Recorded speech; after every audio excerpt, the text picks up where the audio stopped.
Welcome back. Thinking about a Disney cruise and wondering what rotational dining is? It's one of the most unique and magical parts of sailing with Disney, but it can be a little confusing. In this video, we're breaking it all down, how it works, what makes it special, and our top tips to make the most of every dinner on board. Let's dive in.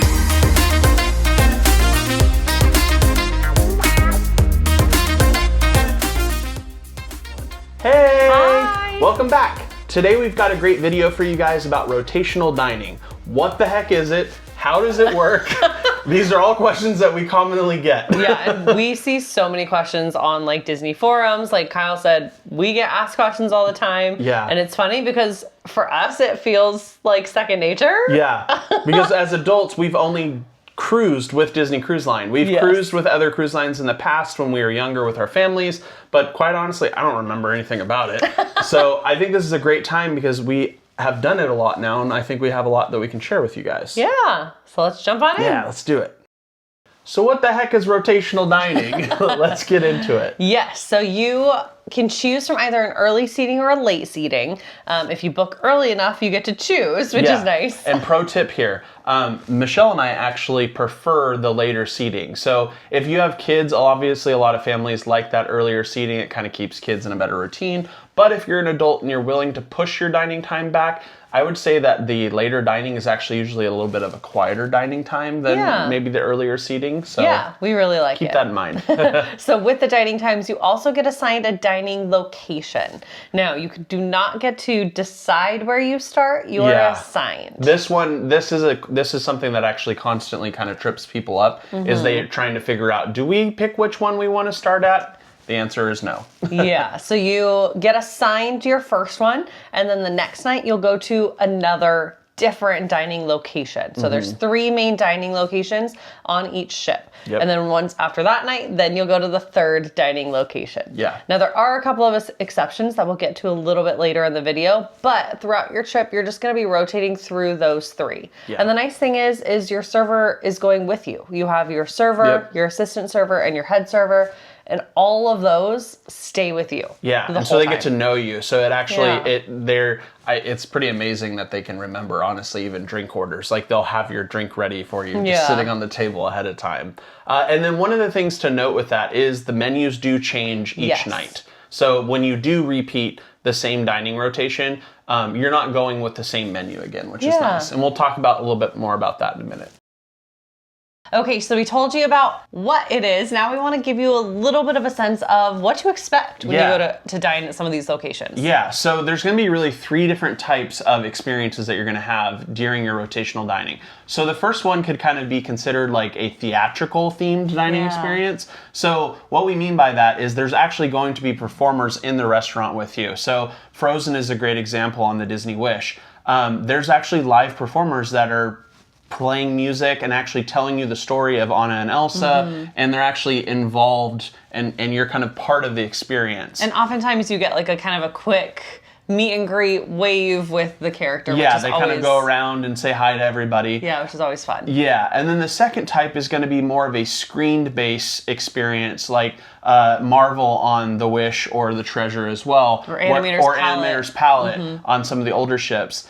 And that's going to be still very heavily themed and story driven, and there's actually something happening, but you're not necessarily, there's not a live performer there. Well, and that one actually also usually has some kind of something character at the end come out. And again, a lot of times it's just like a wave or a high five, but it's always a fun little like live element kind of a way to wrap it up. Yeah, and then the third one is going to be truly just a themed dining experience. There's not going to be any character performances. Usually it's more of like a kind of a formal feel to it. So there's 1923 on the newer ships, and then I think there's like Royal Court and Royal Palace on some of the older ships. Yeah, so those are kind of the 3 options that you're going to have across the entire fleet of Disney Cruise Line. So we wanted to give you a full list. If you're here and you're like, I have a cruise on the Disney Magic, and I want to know what to expect. Yeah. We wanted to have there be a place for that. So we're actually going to go through all of the restaurants and all of the ships and tell you a little bit about what those experiences are and a little tiny bit of what to expect. This one will be quick though. and unfortunately we have to use the list because we haven't been on all the ships yet, which as much as if you are going on the Magic, very jealous of you. That's cool. We haven't done that one yet. Yeah. So we've only been on the Fantasy and the Wish and soon to be the Treasure in just a few weeks. So I'm going to reference my notes. That's what I'm looking at. Yeah. So we talked about the Wish. So that one has the Arendelle, A Frozen Adventure, 1923, and Worlds of Marvel. So we kind of talked through those different parts. Styles of them. Yeah, and then the Treasure will still have 1923 and Worlds of Marvel, but it adds on Plaza de Coco. So that is the still a live experience, just with a different theme. Yeah, Mexican food. Oh my gosh, it'll be so much fun. Chips and salsa. Then when we go to the Dream and Fantasy, this one is actually the only class of ships that doesn't have any kind of live experience. Yeah. Which is wild to me. But they both have Animator's Palette and Enchanted Garden. So Animator's Palette, like we said, has the screens and usually some kind of character experience on at least one of the nights. Mickey or Minnie may or may not show up. And then they both have like a princess themed dining location. So there isn't any experience, but they're both kind of themed princess-like. And those two are Royal Palace and Royal Court. But those are on different ships. Yeah. Yeah. And then the last one is the Disney Magic and Wonder class of ships. Those still have Animator's Palette. And then so the Magic has Rapunzel's Royal Table for their live show, which is so fun. I haven't done that one yet. We're excited to eventually see that one. We have friends that have seen that one and it looks awesome. And then the Wonder, for their live show, they have Tiana's Place, which also fun. I want beignets. And then their themed restaurant, they have Lumiere's and Triton. So those are kind of they're just themed experiences. Yeah. So before we get into the fun stuff of the food, we actually had a few more logistical things we wanted to touch on with rotational dining. Yeah, so every night you can actually check where you're going in the app. So in your plans in the Disney Cruise Line app, it'll tell you where you're going to be eating that night, which is really nice. Super helpful. Yeah. The other big thing that you can find on the app as well is actually the menus for all of the different restaurants. And what's cool is if you're a picky eater like me, or maybe you have a food allergy, you can go on there before you get to the restaurant and actually see what's going to be available to you that night and see if you need to make any modifications or plan accordingly. Yeah. There's also, like we mentioned earlier, there's an early dining and a late seating. And you can choose that if you book it early enough. A lot of times that 5:45 goes really quick because families love that time. But they did just open up a service up earlier this year called Dine and Play. They actually brought it back. They used to have it. They brought it back. Yeah. Where if you have a kid 3 to 10 who's in the Oceaneer Club and Oceaneer Lab, they'll go to the restaurant and pick them up after dinner, which is really, really nice. Yeah, and it's actually really nice if you're a parent too. So if you finish up dinner and you want to stay, maybe have a glass of wine or even another dessert, you can kind of send the kids off to the club and you can hang out a little bit longer. To the club. Yeah. And then there's 3 different types of servers. You have your head server. That person is kind of like the manager. That's the easiest way to think of them, a manager. Yeah, and they'll usually try to check in with you at least once a night. You have your main server, and that is the person who takes your order, the person who... This is the person you're probably going to interact with the most because this is who's going to be taking your order, who's going to be bringing you your food. Yeah, them and the assistant waiter. The assistant waiter is the one who will do all your drinks, do all the cutlery, do all the place settings, and just kind of getting that experience started for you every night. Yeah. Yeah. And then the last thing we wanted to talk about in this section was our dress code. Yeah. So I think technically it says like cruise casual. In reality, I would go as far to say that I'm going to say this, don't take this literally. I don't actually think there really technically is a dress code. Yeah. Obviously you don't want to like show up in like a bathing suit, but I wear like a shirt like this every night with shorts and even flip-flops. Michelle's wearing a t-shirt. I've worn a t-shirt. Kids are in pajamas. I don't think there's actually I think it's more of a suggestion of what to wear. There is a formal night aboard the ship, but it's not necessarily enforced. It's something that you can partake in if you would like, but I usually on formal night will actually wear one of my Roosevelt shirts. And there are a lot of people who dress all different ways, different nights. So however you dress, it's not really going to be weird. Yeah, and the big thing is nobody is going to like, you're not going to get to the door and be like, you're underdressed, go change. Yeah. Now, to give some context to this, this is related to rotational dining only. There are individual adult dining locations that do have dress codes, so make sure you check if you're doing one of those. Yeah. But we're speaking specifically to your every night rotational dining. Yeah.